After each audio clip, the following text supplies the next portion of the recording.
que nós começamos, toda maneira de pensar humana, ela necessariamente, para que essa maneira de pensar possa sobreviver, ela tem que ter uma prática.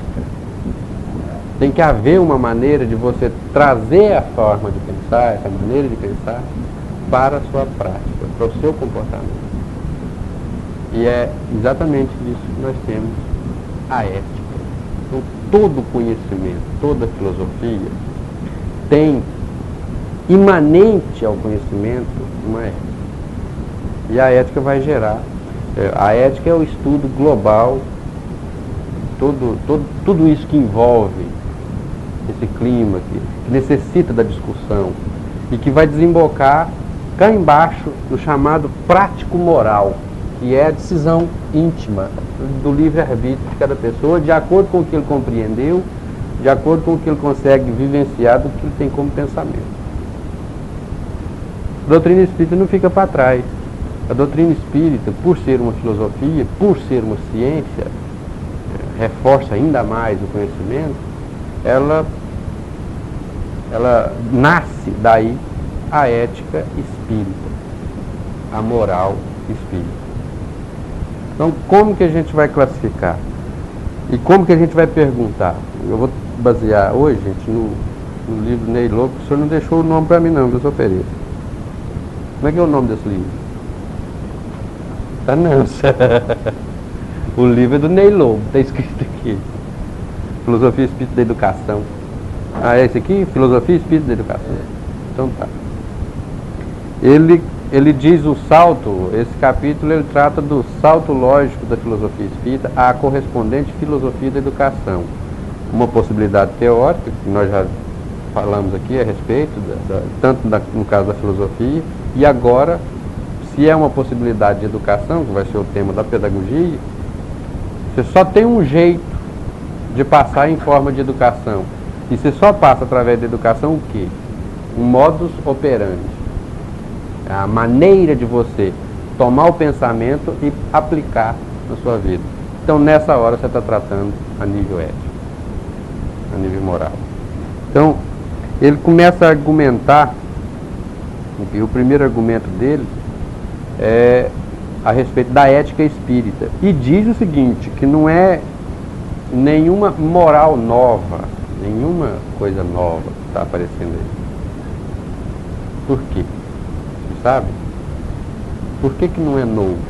Por que a ética espírita, a moral espírita não é nova? Qual que é a ética espírita? Qual que é a moral espírita? Não tem outra. O espiritismo não trouxe ao mundo nenhuma moral nova. Ele apenas pegou a ética cristã e a moral cristã e deu racionalidade, deu explicação lógica à ética cristã. Aquilo que às vezes ainda vivia no campo do místico, no campo do mistério, no campo...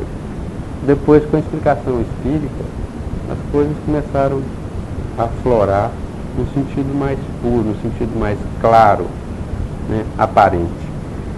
Tem coisas aqui que a gente precisa de colocar em termos de discussão, porque já que é moral, né, isso não pode passar de cima para baixo. Isso tem que ser colocado em xeque, né, checar as nossas situações, né, pessoais, e checar isso com aquilo que a gente está tirando. Daí a gente vai ter que colocar para fora os nossos práticos morais, né, o prático moral. O problema é absolutamente individual, que o Espiritismo não impõe regra nenhuma. Ele explica, mas cada um é que vai ter, de acordo com a sua consciência, descobrir aquilo que deve ser feito ou não. Aliás, me chamou a atenção domingo passado, quem é que assistiu? Foi ontem? Assistiu a Família Dinossauros? Isso.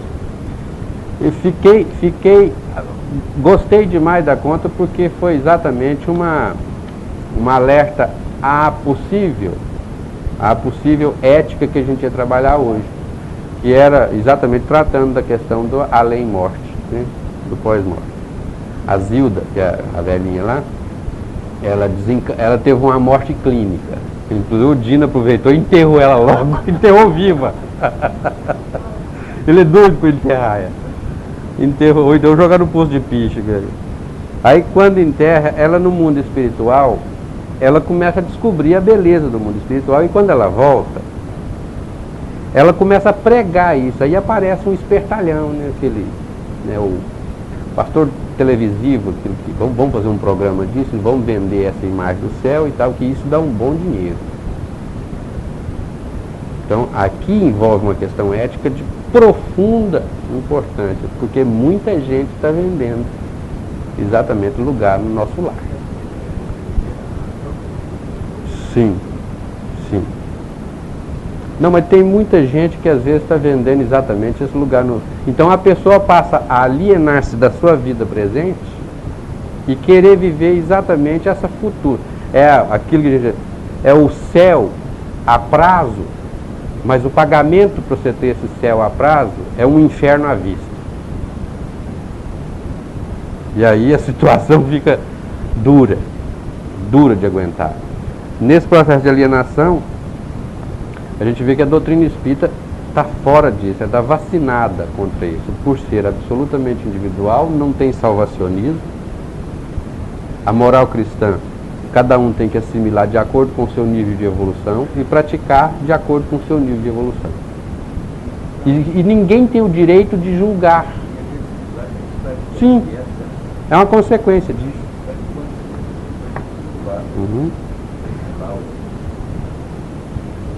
Então olha aqui, ó, ele coloca exatamente a explicação lógica, como o Espiritismo é a terceira revelação, ele nos coloca diante, o Ney Lobo nos coloca diante de uma reflexão. A doutrina espírita reverencia a moral pregada e vivida por Jesus como insuperável e eterna. É um código de moral universal, sem distinção de culto. Qualquer que seja o culto que desprezar o conteúdo moral do Evangelho de Jesus, decreta sua falência.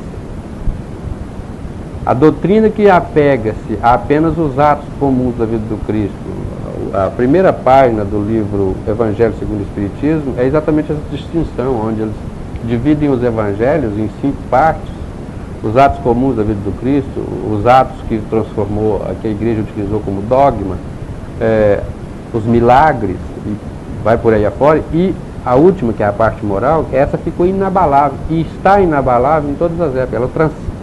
Ela não tem tempo nem espaço. Ela pertence a toda época e a todo lugar. Qualquer ser humano que descobrir o conteúdo daquilo ali e colocar como prática de vida, como modo de comportamento, ele será, ou ele estará envergando o verdadeiro sentido de um ser humano consigo mesmo, nessa relação com ele mesmo e na relação com o outro. Não importa, qualquer instituição, política, na escola, na rua, no trabalho, na família. Então lá, inovar seria regredir e empobrecer, mas explicitar é tornar-se original. O Espiritismo não traz moral diferente da de Jesus. O Espiritismo não institui nenhuma moral nova. O verdadeiro espírita e verdadeiro cristão são uma só e a mesma coisa. Então falar espírita, cristão, é uma redundância. Está falando duas coisas que são uma e a mesma coisa. Outra, o Espiritismo diz: não venho destruir a lei cristã, mas dar-lhe execução. Nada ensina em contrário ao que ensinou Cristo, mas desenvolve, completa e explica os termos claros para toda a gente o que foi dito apenas sob forma alegórica. Para o homem Jesus, constitui o tipo da perfeição moral a que a humanidade pode aspirar na Terra. Por quê, hein, gente? Vocês já leram os relatos dos apóstolos, principalmente o relato do João, a respeito da figura de Jesus, do homem Jesus, e da relação dele com ele mesmo, e da relação dele com as pessoas que o cercavam, nunca tiveram curiosidade de pegar? Na Bíblia mesmo. Obras, não é nesse sentido. Gente, isso é tão... Não há como você explicar, por exemplo, o que significava para ele o ser humano e a relação com o ser humano. O que é? Na filosofia a gente chama, quando você entra em contato com algum objeto, o próprio objeto, existe nele a objetividade, o ser do objeto, pede, é uma vocação que te chama para que você interaja com o objeto de acordo com aquilo que o objeto te pede. Então a sua relação com o objeto vai ser de acordo com sua compreensão daquele objeto. A gente gosta sempre de... Quando você chega perto de uma poltrona, daquelas poltronas bonitas, essas poltronas dos carros modernos, esses carros, eles já fazem a poltrona do jeito que você chega lá e se aloca. Anatômico. Aquilo ali, só de você olhar qualquer ser humano que chegar perto de uma poltrona daquela, a poltrona pede para ele uma relação de chegar e alocar. Não pede? A poltronicidade, a cadeiricidade daquela cadeira, ela exige essa relação de você. Você, no ato de entrar em contato com aquilo, você vai entrar dentro desse sentido, dentro desse significado. Você agindo com uma maçã, a maçã exige de você uma relação. Você age da mesma forma com uma maçã. Você age da mesma... Sim, olha só os símbolos. Tem gente que age com uma maçã libidinosamente. O significado é esse. Você vai descobrir o que você quiser. Mas você age com uma maçã da mesma forma que você age com um automóvel? Alguém chega aqui, ao invés de sentar-se numa cadeira, ele pega a cadeira e fica assistindo o culto aqui, a sessão, o tempo inteiro com a cadeira na cabeça? Hein? O que você... Espera aí um pouquinho. O que vocês diriam se alguém chegasse aqui, pegasse a cadeira e colocasse na cabeça e ficasse o tempo inteiro com ela? É uma atitude o quê? Ilógica. E agora, com tudo aquilo que a gente já viu aqui nessas aulas, o que é uma coisa ilógica? É uma coisa que fere a relação do sujeito ao objeto, quer dizer, está fora de sintonia. Não houve compreensão.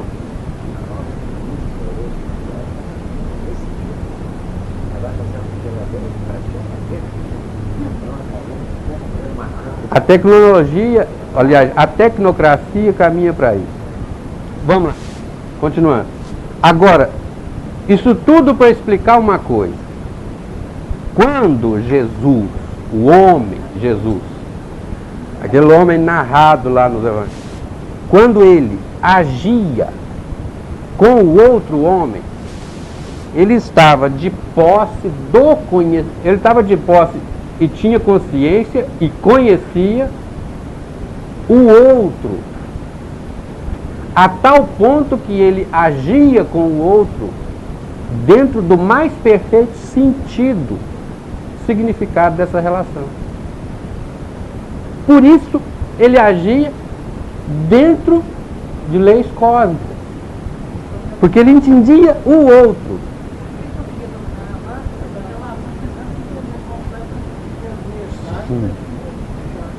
Por quê? Porque ele se conhecia.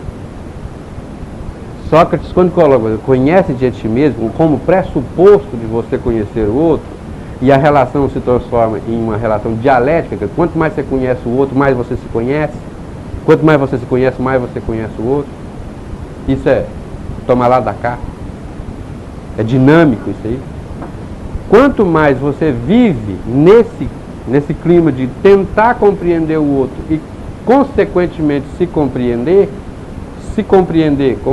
o outro e agir coerentemente com isso, nós vamos chegar naquilo que Jesus conseguiu chegar, e é enxergar o outro como uma extensão dele próprio. Não tem jeito. Não. Quinta-feira passada a gente estava citando um exemplo, o pessoal fala, mas é difícil, nós vamos demorar muito. Gente, a noção de irmandade, a noção de fraternidade, de solidariedade que Jesus vivia, era uma distinção assim de uma consciência. E quando a gente fala de fraternidade, ao Esperanto, e o Esperanto nos dá condições de entender o porquê das palavras. Frato é irmão em Esperanto. Frater é irmão em latim. Então, fraternidade é irmandade. Então, a pessoa não conseguindo conhecer, ampliar o conceito de fraternidade, às vezes fica uma palavra tão abstrata, não sabe o que significa aquilo. A gente tem que ser mais fraterno, mas não sabe o que significa. O ato de se tornar irmão. Uma família de 10 pessoas, tem 10 irmãos. Qualquer criatura, por pior que seja essa criatura, os 10 irmãos, 9 são bem-sucedidos, mais um está caído na rua, cachorro lambendo a boca, andando para lá para cá, sem eira nem beira, sem nenhuma condição de sobrevivência. Os 9 irmãos podem ser pessoas que não têm nenhum senso de solidariedade e de fraternidade, mas no fundo, na hora que eles observarem, vai doer cá dentro. E essa dor pode se transformar, inclusive, até em agressão. Agressão do tipo, você conhece? Eu não conheço. A pessoa nega o conhecimento, às vezes, do próprio irmão, não porque ele está negando, mas é porque ele não assume, não aceita o irmão estar naquela condição. Porque no fundo, eu queria que ele estivesse melhor. Agora, imagina quando a gente estiver naquela situação de Jesus, crística, que ele vê a humanidade como esse irmão, mas só que não mais com a revolta, e sim tem que ir lá e buscar, tem que ir lá e tentar levantar.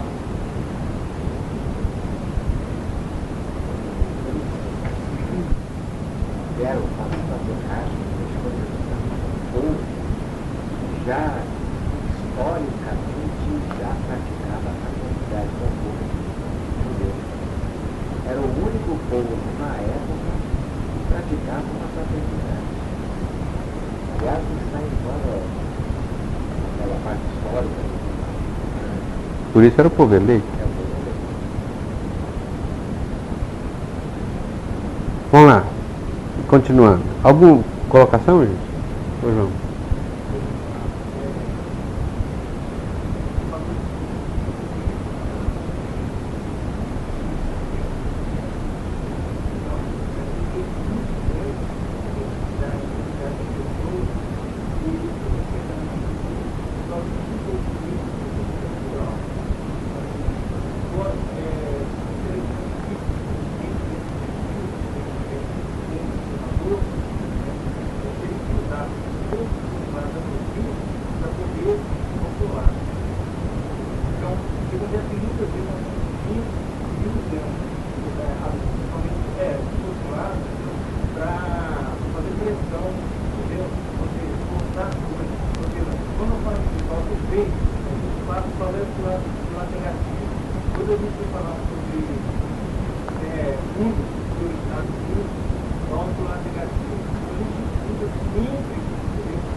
Perfeito.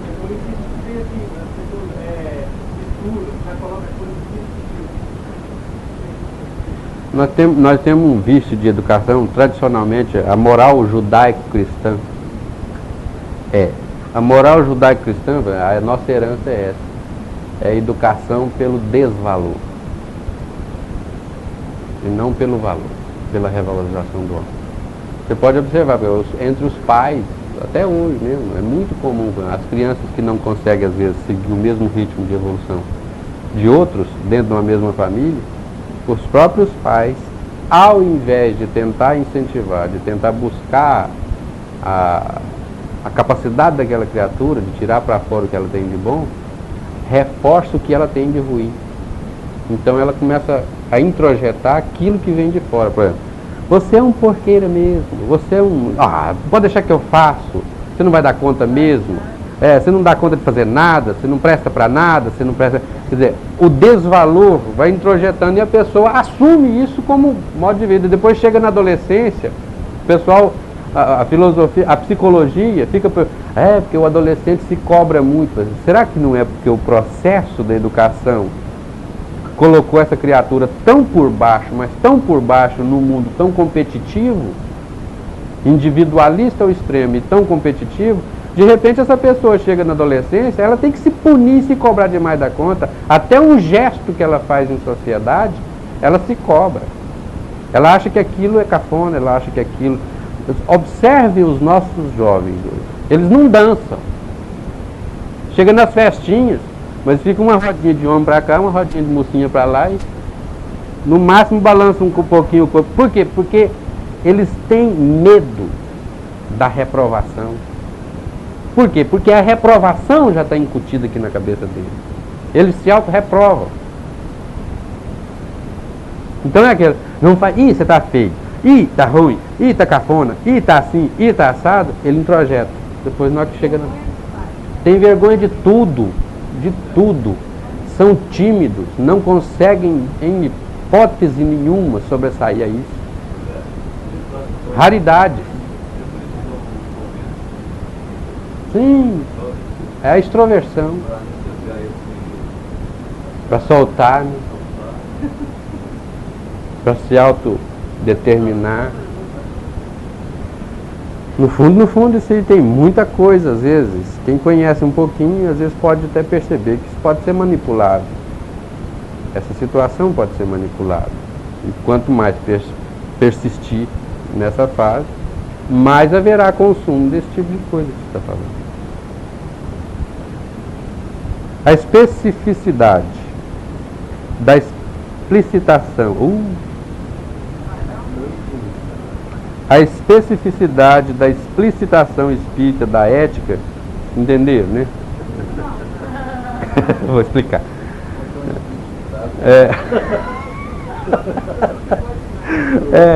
A explicação da especialidade, da especificação da ética cristã repousa nos seguintes pontos. Agora, pontos para debater aí. Todo mundo agora vai ter que entrar, principalmente os mais calados.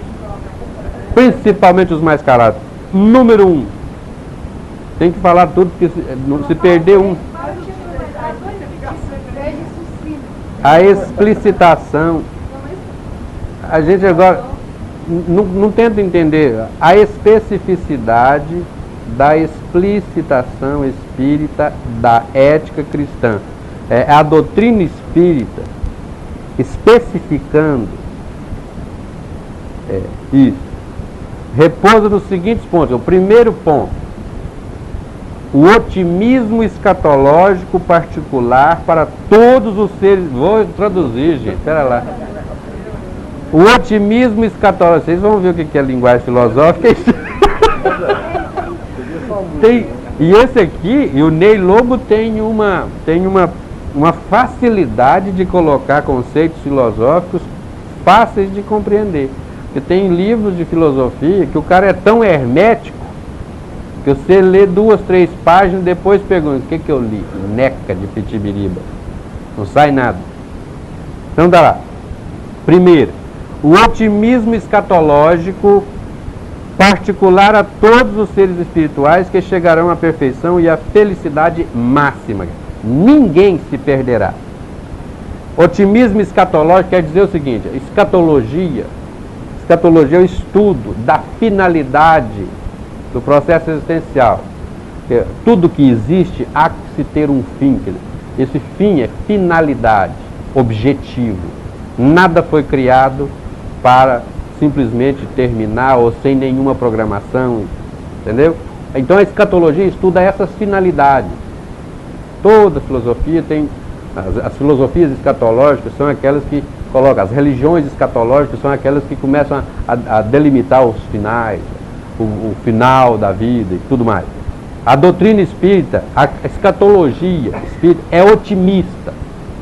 E otimista no sentido individual, quer dizer, ela não está dando um final, ela não está prevendo um final para todo mundo e uma coisa definitiva entre céu e inferno. Isso acaba. Porque todo ser, a partir do momento que existe aqui, ele será uma pessoa feliz. Ele será uma pessoa, pelo menos aqui, até aqui a gente chama de perfeição. E vai depender exclusivamente do seu individual esforço. A cada um segundo suas obras. Ninguém salva ninguém. Se alguém estiver sentado na esquina esperando um salvador, pode levantar depressa, bater a poeira e seguir caminho, porque se esperar, não vai mesmo ser salvo. Mesmo que você pague caro, mesmo que você ache que pagando bastante dinheiro, enchendo as sacolinhas da vida, você vai conseguir, não vai. E nem ser bonzinho demais. Sabe que é bonzinho falso, sabe? Que é só o cara para fora. Mas no fundo, tá que é lodo puro. Vai. Deu para entender? Sim. Alguns compraram, né? Anel. Oi.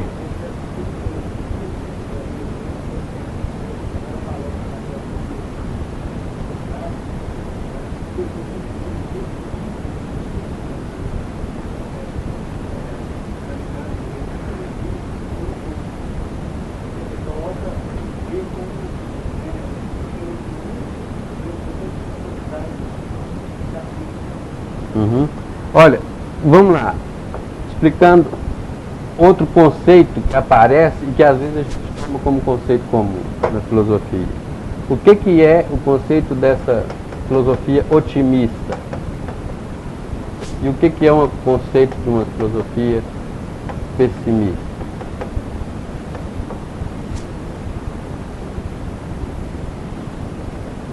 O que é?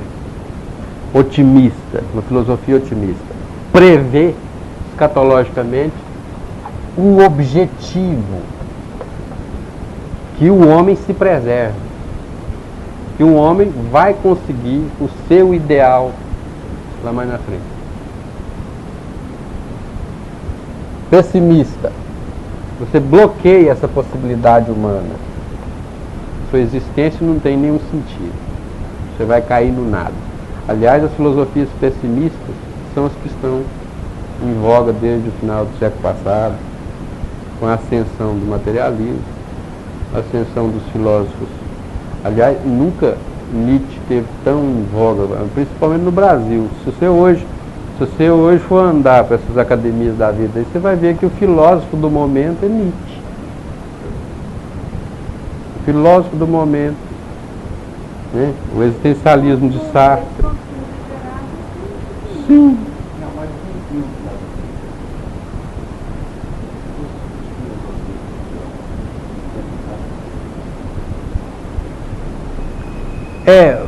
No fundo, não há produção de conhecimento. Há uma repetição do conhecimento já adquirido. Quando você estuda Nietzsche, você vê Nietzsche e acaba, fecha aquilo. É a mesma coisa de uma pessoa que lê a Bíblia e depois fecha, faz um ritual qualquer, fecha e deixa quieto.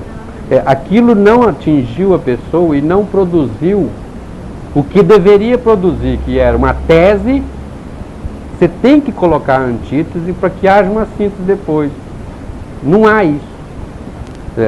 Nas linguagens mais pejorativas, vamos dizer assim, pejorativas não, nas linguagens que o pessoal falava, que isso é onanismo intelectual. Quer dizer, mais no popular ainda. Isso é masturbação intelectual. Isso é massagear o ego. Você chega lá, às vezes você vê, por exemplo, as pessoas batendo um papo e falam altos conceitos demais, vai para lá, vai para cá, vai para lá, vai para lá. Depois de uma meia hora, 40 minutos, 2 horas de bate-papo, você sai e vai comprar um maço de Hollywood, beber 2 pingas e vai para casa, né? Assistir 2 novelas da Rede Globo. Quer dizer, é duro, é duro.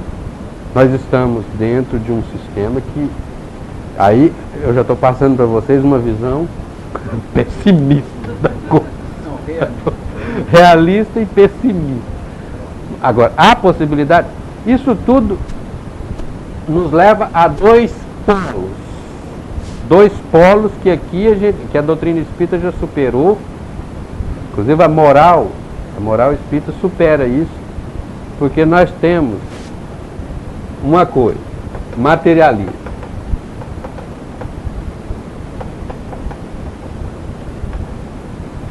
A doutrina materialista, ou a filosofia materialista, é a filosofia espiritualista.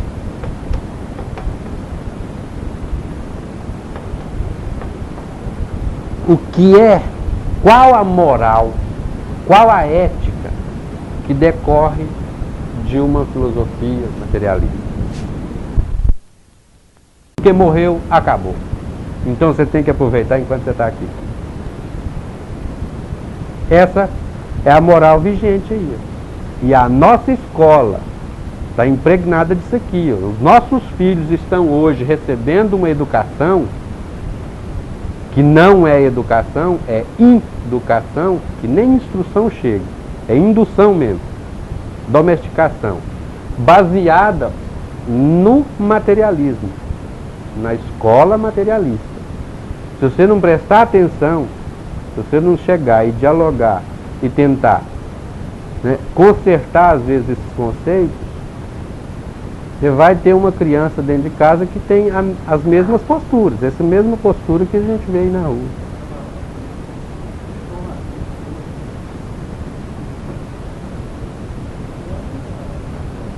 Sim.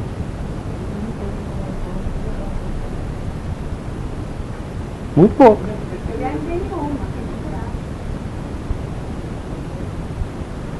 Mas é aí que está. É aí que está. Não. Há uma incoerência do tamanho do bonde. Porque a pessoa não sabe o que é. Ela não sabe a que Senhor ela serve.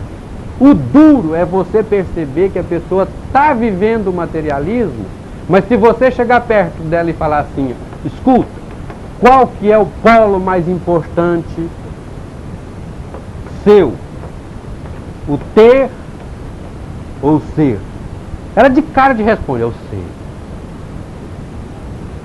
Mas vive sustentando-se em cima do rótulo da garrafa de bebida, da marca da calça, da marca do tênis, da marca do carro. Você toma dela isso tudo, a pessoa, o que sobra, não dá conta de se sustentar na sociedade.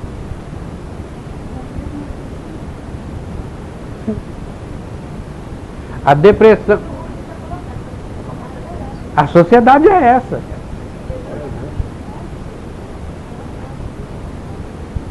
Para que nós estamos fazendo aqui toda segunda-feira? Eu acho que se não valer a pena, vai comer. Mas é isso que a gente está trabalhando aqui. Aliás, isso é declarado, gente. A doutrina espírita, o espiritismo, veio ao mundo com um único objetivo. Qual? Destruir essa ideologia. Isso é aberto. A guerra que a espiritualidade declarou e decretou contra o materialismo é uma guerra aberta, não tem? E outra, sem trincheira, porque é tudo de peito aberto. E com uma situação que dá ponto positivo para a doutrina espírita. Qual? Um momentinho. Qual? É que a doutrina espiritualista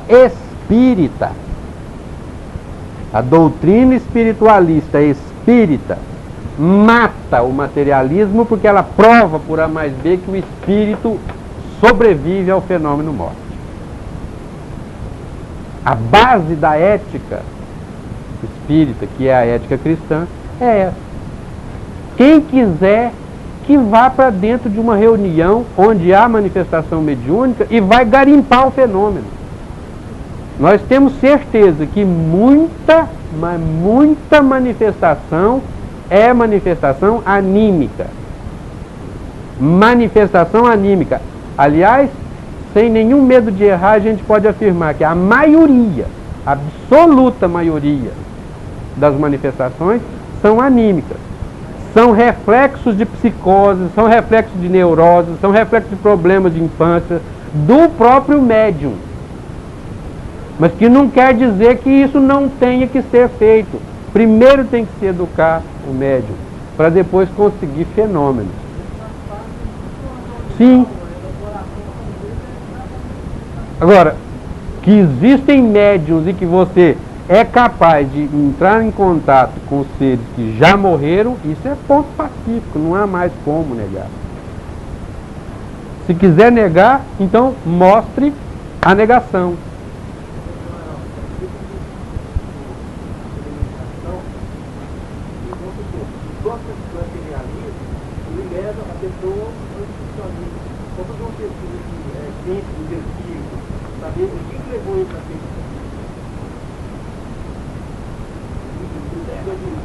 Você está ampliando.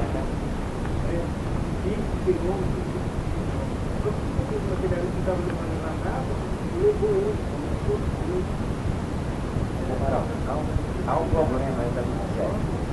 Enquanto o indivíduo pensa em ter e não reconhece ser, automaticamente, dentro do sistema que começou depois da expulsada para cá, instituiu o capitalismo que é base do materialismo.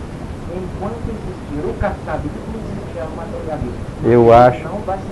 Eu acho que não é reduzindo, né, essa situação, não. Eu acho que hoje não há possibilidade mais de se eliminar o capitalismo da face da Terra. Não, eu digo capitalismo. Eu acho o seguinte, que nós estamos caminhando a passos largos para uma compreensão. Nós estamos vendo uma síntese. Nós estamos presenciando uma síntese entre o que é capitalismo selvagem, que todo mundo, mesmo os próprios capitalistas, aquele Eduardo Semler, numa entrevista que ele deu, ele disse exatamente, o homem está por dentro do sentido novo do que é capitalismo. A Fiat Automóveis, aqui quantas vezes a gente discutiu aqui a respeito do homem fragmentado, do homem peça de manutenção, peça de máquina que está trabalhando. A Fiat Automóveis, dos administradores, e que já com o pensamento novo, dentro do sentido de integração, homem holístico, chegando lá dentro da Fiat, tinha um local lá onde ficava a sucata, dentro da... Ele olhou aqui e falou, gente, mas não pode. Vamos tirar isso daqui. Tirou a sucata, que aquilo ali, a sucata, era um local deprimente dentro da casa, dentro do local onde eles trabalhavam. Então eles tiraram aquilo, e ali ele colocou o carro do dia. Mandou fazer um stand todo bonitinho, todo arrumadinho, para colocar o carro do dia. Qual a intenção dele? A intenção, o carro do dia podia estar com defeito, podia ter saído assim, podia ter completado, mas era uma amostragem do carro do dia, era colocada ali na produção.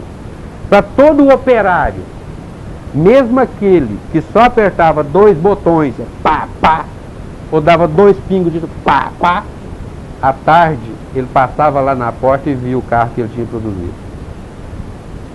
Ele não via mais, não é só sucata. Então ele está começando, ele está conseguindo fazer o homem começar a compreender o sentido de globalidade do produto que ele está fazendo. Isso é inovação. E isso já não é mais capitalismo selvagem. Isso é uma visão do capitalismo social que foi colocado para fora aí. Oi? Entra a visão. Beleza, esquentou. Agora esquentou. Pegou Entra a fogo. visão do que ele ajuda a fazer. E o que ele está ainda manipulando, Aquilo que ele não pode utilizar, vai utilizando. muito grande. Mas isso está sendo veiculado pela televisão. Mas já é um passo. É completamente diferente isso aí, mostrando o lado oposto da coisa. Uhum. Ele quer ter uma coisa, vai roubar, vai matar. E outra, hoje eu estive lá em Pará de Minas fazendo palestra para o pessoal da CEMIG. E o projeto Segurança com Amor, vai tratar do homem integral. Então quando a gente chega lá para falar, eu não estou falando, não me interessa peão ou engenheiro. Está lá misturado todo mundo, peão, engenheiro, técnico. Eu vou lá para falar para o ser humano e outra, de forma a entender o que eu estou falando, a que eles entendam, que o ser humano não tem que se preocupar com a sua produção, não é dentro da empresa, é na sua família, e fazer com que a empresa entenda o processo de socialização do indivíduo a partir da empresa, da família, da sua sexualidade, da sua individualidade, na relação com a máquina, na relação com o outro companheiro, passando por uma crítica a todo o processo ideológico que aquele está servindo ou não. Essas incoerências que nós estamos vendo aqui, passado para ele. E o peão aceita. Na hora que o peão começa a entender, fala assim, opa, pera lá, agora eu entendi. E quando a gente fala, o indivíduo sai de lá, ele exige o equipamento de segurança. É ou não é, Arlen? Exige. Ele sai com consciência. Quando você fala as coisas, você fala na rapinagem, na relação patrão-empregado, de forma injusta, de forma a um querer comer a cabeça do outro, os grandões olham para um para o outro assim, nossa. Mas você fala, eu não interessa quem é que me chamou para falar. Eu falo, tem que falar. Quando você fala na possibilidade de criatividade, você fala lá dentro. Que as nossas empresas não permitem que os nossos operários pensem. Eles são tratados a ferro e fogo como peça de máquina. Faça! Se ele falar assim, mas eu tenho uma sugestão que pode funcionar, cala a boca, faça do jeito que eu te mandei fazer. Tem 10 anos que está sendo feito desse jeito e vai continuar sendo feito desse jeito. Plano de qualidade. Você quebrou meu barato. Aí o Roy vai lá e escuta. Alô, eu estou precisando de uma sugestão. Fala, menino. Fala, menino.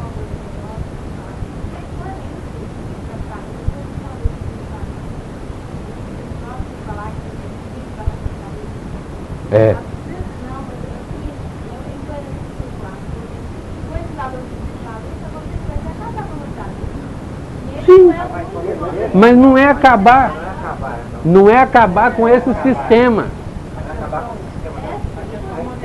Ele vai, olha aqui, ó. A participação de todos no mesmo sistema. Vai ter que ser. A doutrina espírita, esses valores aqui, ó, vão desembocar a compreensão. Gente, a compreensão desses valores vai desembocar numa outra sociedade. Numa sociedade que não mais há conflitos de classe. Aí está.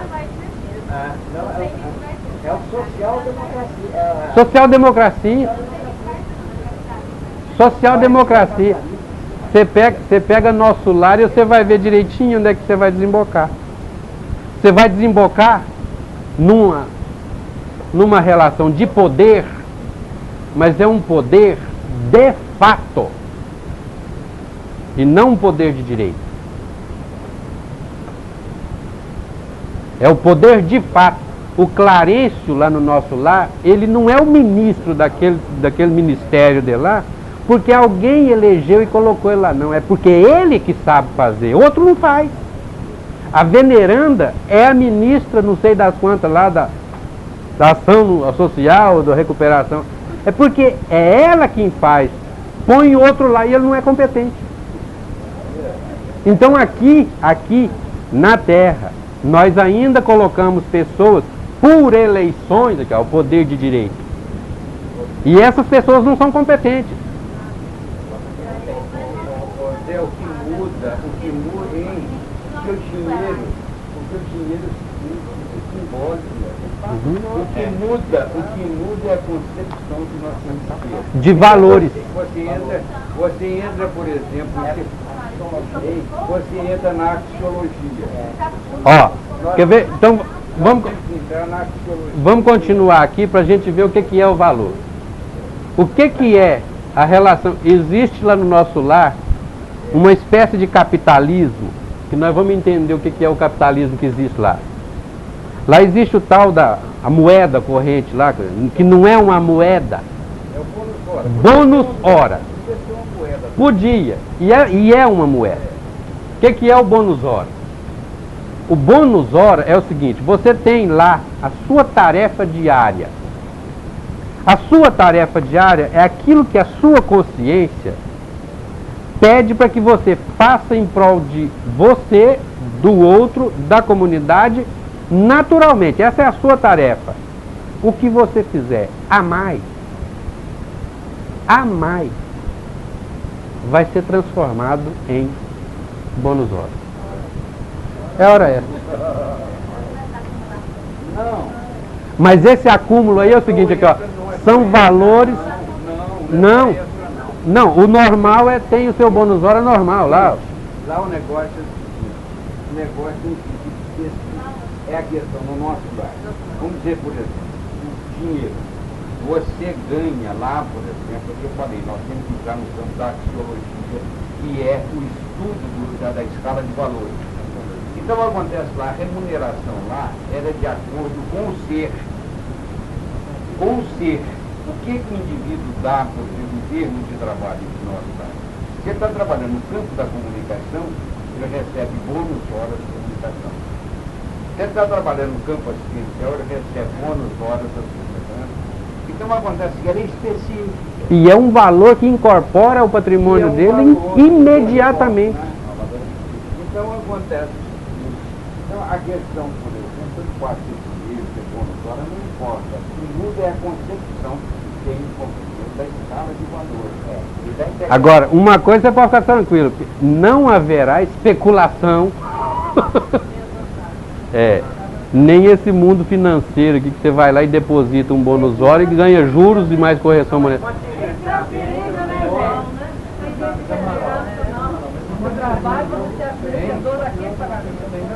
Como é que é? Olha, não, Você está levando tinta. Né? Você levando uma tinta da minha. O que acontece é que acontece Inflação é zero. o espírito, eu não sei se ele tem finalidade, até a frente, né? Então acontece que só se paga através do trabalho.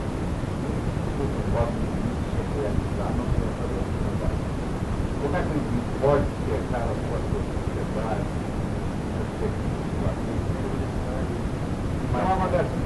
Então o indivíduo, além de receber o bônus horas, ele incorpora todos os valores que ele de comunicação.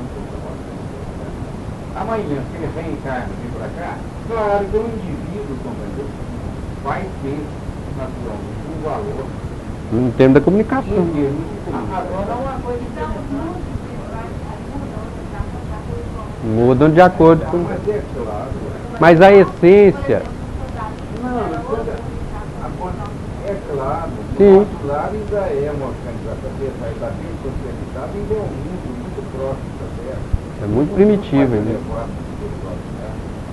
André Luiz explicou, por exemplo, Alvorada, que onde está morrendo, ele tinha esse sonho, né?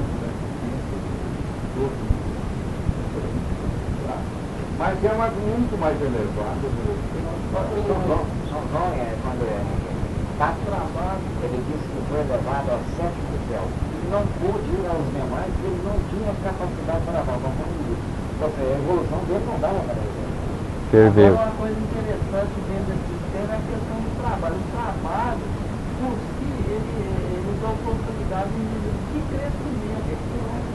Exatamente. O lucro está na experiência adquirida. Esse é o maior, esse é o valor do mar. É.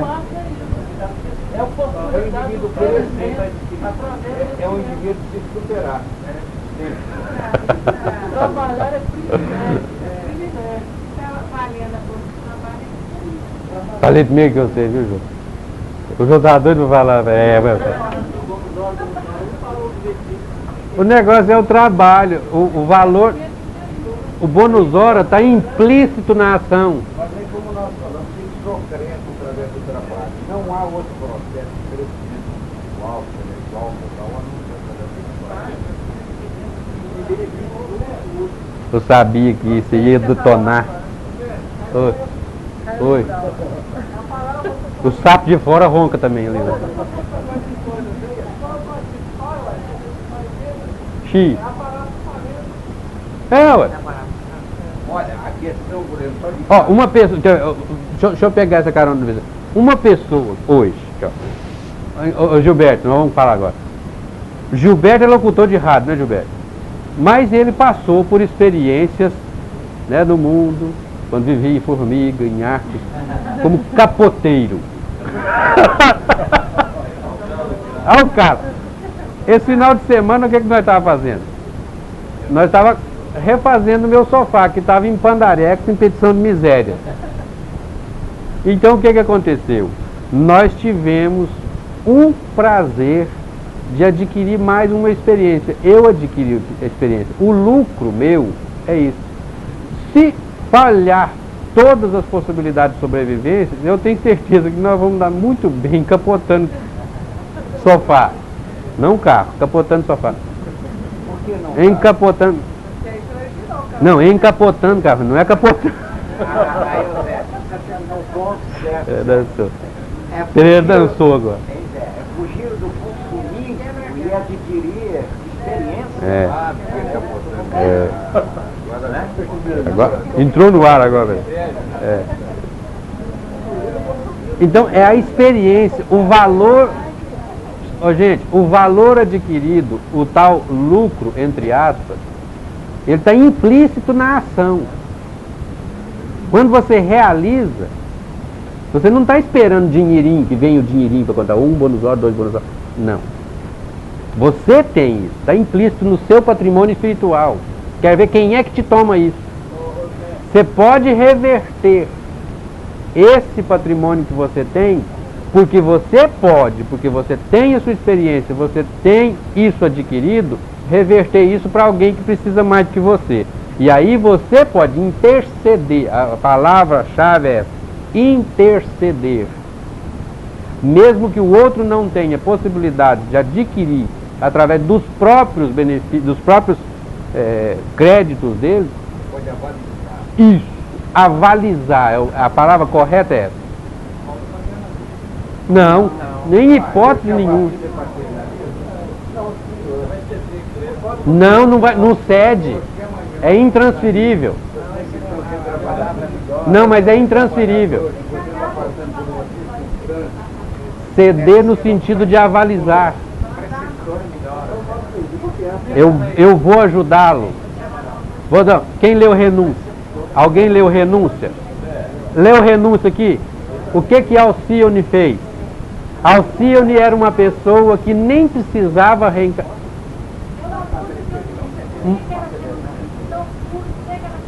Olha aqui, ó. Mas espera aí. Não é sofrer não, para ela não era sofrer. Não era sofrer. Gente, espera lá. Beleza, tocou num assunto. Tocou num assunto que nós vamos mexer nas penas eternas. Ó, gente.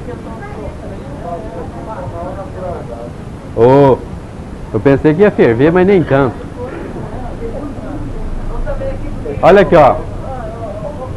Oi, Alcione. Alcione era uma pessoa, uma criatura, um espírito, psiquicamente mais pro lado feminino, que ela não mais precisava, pela experiência que ela tinha, pela aquilo que ela já tinha adquirido, ela não precisava mais reencarnar no planeta Terra. Mas ela quis. Para quê? Para ajudar um antigo amor dela, que ainda estava em situação de pandarecos na Terra. Ela falou assim, eu vou buscar ele. Eu vou tentar buscar aquele indivíduo. Vou lá. Agora, quando ela vem e ela assume, não existe sofrimento para quando uma pessoa faz as coisas porque quer. Nós fomos na Lajinha, aqui ó, nós fomos na Lajinha uma vez. Nós fomos na Lajinha, né, Vicente? Você lembra? Nós chegamos lá e fomos conversar com uma lavadeira. Lavadeira, marido alcoólatra, 16 filhos dentro de casa, estava esperando o 17º. Deve ser assim mesmo que fala, né? Estava esperando o número 17, aliás, o número 17 dela nasceu junto com o nosso quarto ou quinto filho. Nosso terceiro filho. Nosso terceiro filho. Olha só, o nosso assunto lá foi o seguinte, a gente foi para levar um pouquinho de consolo, né? Doutrina espírita, começando e tal, aquela coisa toda. Eu agarrado na cintura do Somilton, né? Negão desse tamanho assim, assim, ele rebocava, os barrancos lá na Lajinha ainda não tinha calçamento nem nada. Então cada lugarzinho desse tamanho assim, e o Somilton rebocando a gente toda. Eu, o Arlo, o Gilmar e o Vicente. Sacolinha de banda e subindo aquilo. Aquilo não era subida, era escalação. Eu já pratiquei alpinismo. Chegava lá, nós começamos. Aí, né, a pinta de bom samaritano, paternalista, chegava lá, ô, dona Zeni, como é que a senhora está? Como é que a senhora está se sentindo? A sensibilidade. Ela virava e falava assim, graças a Deus, nós estamos bem demais. A mulher que consolou nós. Marido batia, os filhos, e ela estava mantendo uma postura de verdadeira cristã, e com uma compreensão. E não é essa compreensão porque Deus quer, não. Ela tinha noção e tinha consciência da situação que ela estava vivendo. Sério, nós saímos de lá embasbacados. Gente, mas como é que pode uma pessoa viver desse jeito? Nós entendíamos como sofrimento. Para ela, não. Era felicidade. Então o conceito é pessoal nessa hora aí. A questão é cultural. É. Você trabalha, Deus dá o verbo, Deus também começa ainda. E Deus tem que lá, Adão, cair na cor dela, fica lá no paraíso. Aí vai ter que ganhar o suor, através do suor do corpo, não sei o que lá. Eu não vejo como cultural, não. Não, e vem desse jeito. Herança judaico-cristã. Não, herança judaico-cristã. O trabalho era castigo. É castigo, vem como castigo, como punição. E nós somos isso. A igreja trabalha No modo de produção capitalista, ser operário é castigo. Herança do judaico é uma condenação. É uma condenação social. É uma condenação, é uma exploração, é a vítima da exploração.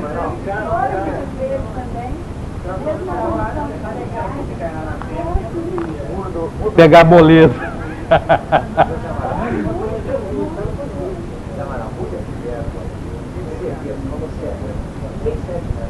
Ninguém. É. Avalice. Ô, gente, vem cá. Eu acho que aqui já deu demais. Eu acho que já deu demais da conta isso aí para o otimismo escatológico para cada um. Então não há inferno nem céu, todo mundo vai lá. E ó, tratem de ganhar bastante bônus hora. E bônus hora, entenda-se aqui, valores de ação praticada. E esse valor é a experiência adquirida na ação. Só para encerrar aí, o que é o valor intrínseco e o valor Extrínseco. Diferença. Valor intrínseco e valor extrínseco. A própria palavra aqui, ó, interno, externo.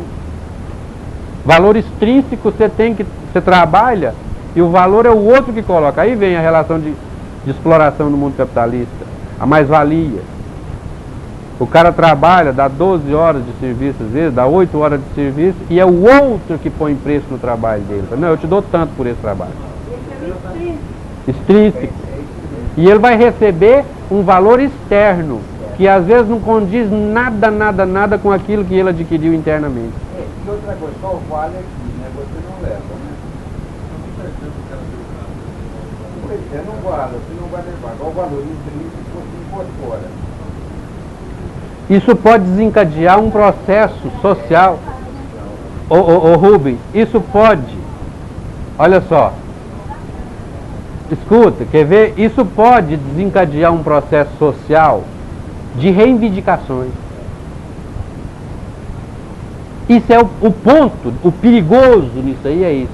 Porque no dia que o indivíduo descobrir que é ele quem faz, ele começa a falar assim, se é eu quem faço, eu posso ter, e eu quero ter, e eu tenho direito a ter.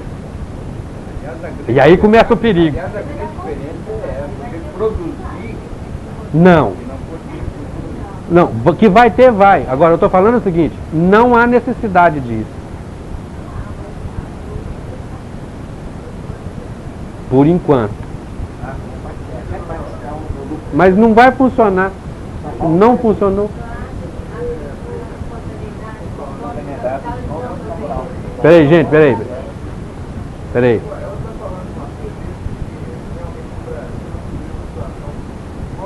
Precário.